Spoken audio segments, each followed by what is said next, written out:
Bonjour à vous, moi c'est Gabrielle et moi c'est Sophia, bienvenue sur Confluence. Aujourd'hui on plonge dans un rapport qui décrypte un moment qui a véritablement secoué la République.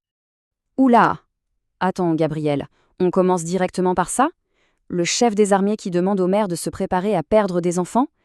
C'est... De quoi parle-t-on exactement? C'est la question centrale. Cette phrase a été prononcée au Congrès des maires, un événement d'habitude assez convenu, et elle marque une rupture, un vrai changement de ton. Alors voyons ce que le rapport nous révèle sur les dessous de cette déclaration. Et il faut bien comprendre, ce n'était pas du tout une métaphore. C'était un avertissement très direct, très brutal, qui parlait de mort physique, de souffrance économique. Et tout ça pointant vers une date bien précise. 2030? Mais c'est demain? C'est incroyablement proche. Il a vraiment mis une date butoir à cette crise annoncée? Exactement. Et le choix des mots est tout sauf anodin. En disant enfant plutôt que soldat, il ne s'adresse plus à l'armée ou aux experts, il parle directement au cœur de la nation. Il réactive tout cet imaginaire des noms gravés sur les monuments aux morts de chaque village. C'est très puissant. D'accord, mais alors, qui est-il, ce général Mandon?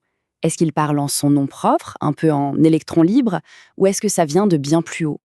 Eh bien, le rapport dresse un portrait assez complexe. D'un côté, c'est un proche du président, son ancien chef d'état-major particulier, donc perçu comme la voix de l'Élysée. De l'autre, c'est un vrai soldat, un pilote de chasse avec 144 missions de combat, ce qui donne à ces mots un poids absolument terrifiant. Ce n'est pas juste un technicien, c'est un homme qui a la légitimité du feu. Tout ça semble quand même un peu trop bien calculé pour être un simple cri d'alarme. Le rapport évoque carrément une orchestration, une véritable manœuvre politique. Oui, et quand on regarde la chronologie, c'est flagrant. Le rapport parle d'un piège politique à trois bandes.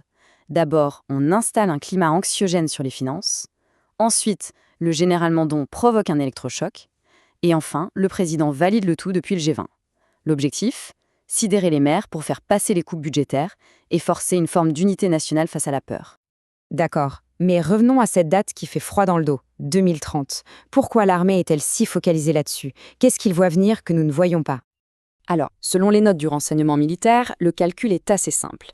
L'hypothèse est que le conflit ukrainien se termine en 2025.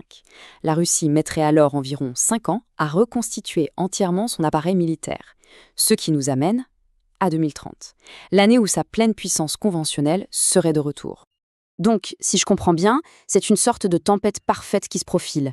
D'un côté, une Russie entièrement réarmée, et de l'autre, une Europe qui pourrait se retrouver bien seule si l'engagement américain venait à faiblir. Et tout ça nous amène à la question du coût. Parce que cette préparation n'est pas juste psychologique, elle est avant tout financière et ça va se sentir dans absolument chaque commune de France. 413 milliards d'euros. C'est une somme astronomique.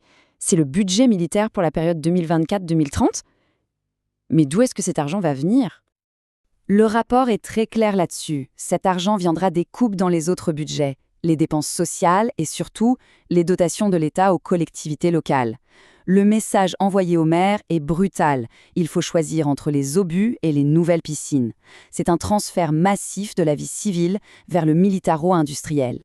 Les maires se retrouvent donc complètement en première ligne.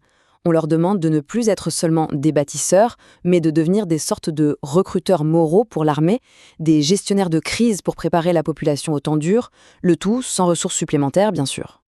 Et comme on peut s'y attendre, ça a créé une nouvelle fracture politique très nette. Le rapport l'a décrit comme un affrontement entre ce qu'il nomme le parti de la réalité, qui salue cette lucidité, et le parti du déni, qui au contraire y voit une dérive autoritaire et une mise au pas du pays. Au final, le rapport nous laisse face à cette question qui donne le vertige. Est-on en train d'assister à un sursaut national, un réveil nécessaire face aux dangers du monde, ou bien à la fin brutale d'une certaine forme d'insouciance à la française? Le tabou de la mort de masse, en tout cas, a été brisé. Et le rapport souligne un risque immense, résumé par cette phrase terrible qui circule parmi certains élus locaux: la nation qui a enlevé la poste, l'école et le médecin veut maintenant prendre les enfants. La question est là. Une société qui se sent délaissée par son État sera-t-elle prête à consentir au sacrifice suprême pour lui? Rien n'est moins sûr. Merci d'avoir suivi cet éclairage avec nous sur Confluence. N'hésitez pas à commenter pour partager vos réflexions, à vous abonner pour ne rien manquer de nos prochaines analyses. À bientôt.